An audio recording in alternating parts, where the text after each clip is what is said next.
നമസ്കാരം കൂട്ടുകാരെ. ഈ പാവപ്പെട്ടവർക്കെതിരെ മെക്കിട്ട് കയറാൻ ഭയങ്കര മെണപ്പായിരിക്കും അല്ലേ? അങ്ങ് വേ ചിലർക്കുണ്ട് അങ്ങ് ഭയങ്കര സൂക്കേടാ.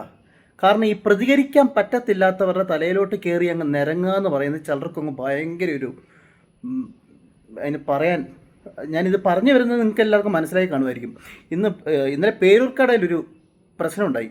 പേരൂർക്കട പോലീസ് സ്റ്റേഷനിൽ ബിന്ദു എന്ന് പറയുന്നൊരു പാവം ചേച്ചിയെ പിടിച്ച് കള്ളക്കേസിൽ കുടുക്കി 20 മണിക്കൂർ ആ പോലീസ് സ്റ്റേഷനിലിരുത്തി. നിങ്ങൾ അറിഞ്ഞോ? ന്യൂസ് ചാനൽ വെച്ച് നോക്കിയാൽ മതി. ഇതിനാദ്യമായിട്ട് സല്യൂട്ട് അടിക്കുന്നത് മാധ്യമങ്ങൾക്കാണ്.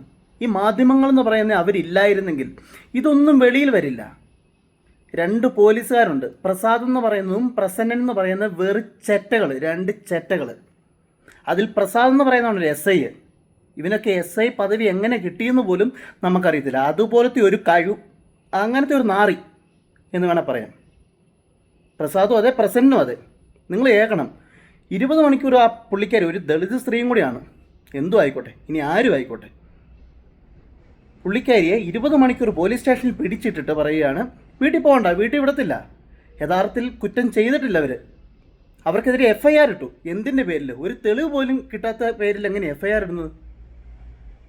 അവർക്കെതിരെ FIR ഇട്ടിട്ട് അവരുടെ ഹസ്ബൻഡ് അന്വേഷിച്ച് പോലീസ് സ്റ്റേഷനിൽ വരുന്നു. അവർക്ക് ഭക്ഷണമായിട്ട് കൊണ്ടുവരുന്നു. കൊടുക്കാൻ സമ്മതിച്ചില്ല.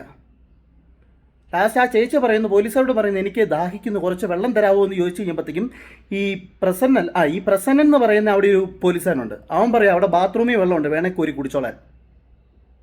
ഇവൻ്റെ തന്തയുടെ വകയാണോ പോലീസ് സ്റ്റേഷൻ? ഇവനാരാ? അടുത്തവൻ വരുന്നു, SI. അവൻ വന്നിട്ട് ഇവരെ കുറ്റക്കാരല്ലെന്ന് കണ്ടു വിട്ട് കഴിഞ്ഞപ്പോഴത്തേക്കും വെളിയിലോട്ട് നിന്നിട്ട് എനിക്കൊരു കാര്യം പറയാനുണ്ട്, അവിടെ നിൽക്കുക, എനിക്കൊരു കാര്യം പറയാനുണ്ടെന്ന് പറഞ്ഞു വന്നു.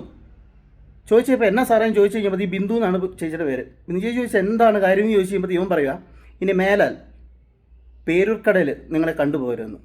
ഇവൻ്റെ തന്ത ഉണ്ടാക്കിയിട്ടാണല്ലോ പേരൂർക്കട. ജനങ്ങളുടെ സമ്പത്തിനും സ്വത്തിനും കാവൽ നിൽക്കുന്ന പോലീസുകാർ ചെയ്യുന്ന വർത്തമാനം എന്താ നിങ്ങളുടെ അഭിപ്രായം? ഇത് കേട്ട് കഴിഞ്ഞപ്പോൾ പ്രതികരിക്കണമെന്ന് തോന്നി. അങ്ങനെ തന്നെ വന്നാ ഈ നാരയ്ക്കൊക്കെ എതിരെ ഇപ്പം സസ്പെൻഷനായി പ്രസാദ്. അത് പോരാ, കേസെടുത്ത് ആ ചേച്ചിക്ക് എത്രമാത്രം ബുദ്ധിമുട്ടുണ്ടോ, അതെന്തൊക്കെ ഉണ്ടായോ അതെല്ലാം ഇവന്മാരെ കൊണ്ട് അത്ര അഴിയണിക്കണം. നിയമപരമായിട്ട് ഇവന്മാരെ വെളിയിൽ കൊണ്ടുവരണം. കൊണ്ടുവന്നിട്ട് ജോലിയിൽ നിന്ന് തന്നെ പിരിച്ചു വിടണം ഇവന്മാരെയൊക്കെ. ഒന്നും പറയാനില്ല.